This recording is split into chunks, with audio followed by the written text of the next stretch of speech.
ماوەیە کە جەنگێکی ڕانەگەیەندراو لە نێوان سەرایە سەلامی سەر بە موقتەدا سەدر و عەسایبی ئەهلی حەقی سەر بە قەیس خەزعەلی لە پارێزگای میسان لە باشووری عێراق هەڵگیرساوە. ئەوەش بە پاشخانی ململانەی سیاسی لە نێوان هێزە شیعەکانی سەر بە چوارچێوەی هەماهەنگی و هێزەکانی سەدر لە پێکهێنانی حکومەتی نوێ هاتۆتە کایەوە بۆی تیرۆری فەرماندەی سریەکانی سەلام کەڕار ئەبوو ڕەغیف کە لەلایەن چەند چەکدارێکەوە دەستڕێژ لە ئۆتۆمبیلەکەی کرا، دوایەوە بە ئامادەبوونی جەماوەرێکی زۆری لایەنگری سەدر تەرمەکەی لە ناوەندی شاری عەمارە بە خاک سپێردرا. لایەنگرانی سەدر شەوێکی پڕ لە تووڕەیان تێپەڕاند، بۆیە سەدر بۆ لێکۆڵینەوە شاندێکی ڕەوانەی پارێزگای میسان کردووە. بەر لەوەش سەدر لە ڕاگەیەندراوێکیدا داوای هێوربوونەوەی لایەنگرانی کرد بۆ ئەوەی ڕێگە نەدرێت ململانەی سیاسی ببێتەوە کاری کوشتاری نێوماڵی شیعە. لە بەرامبەریشدا قەیس خەزعەلی لە تویتێکیدا ئەو شەپۆلی تیرۆرەی هەردوو لای بەفیتنە ناوبرد و داوای لە هۆزەکان کرد خۆیان لەو تاوانە بەری بکەن.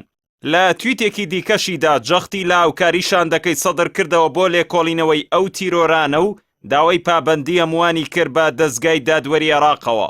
لای خۆشیەوە هادی عامری سەرۆکی هاوپەیمانی فەتح لەو بارەوە نامەیەکی بڵاو کردەوە هۆشداری دایە هەمووان کە پەلکێشی ناو ئەو فیتنەیە نەبن.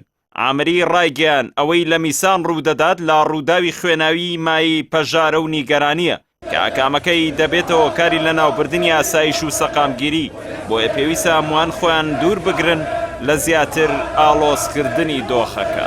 ناوبراو ئەو تیرۆر و کوشتارەشی بەوە لێکدایەوە کە دوژمنان ملیارەها دۆلاریان خەرج کردووە بۆ دووبەرەکینانەوە، بەڵام سەرکەوتوو نەبوون.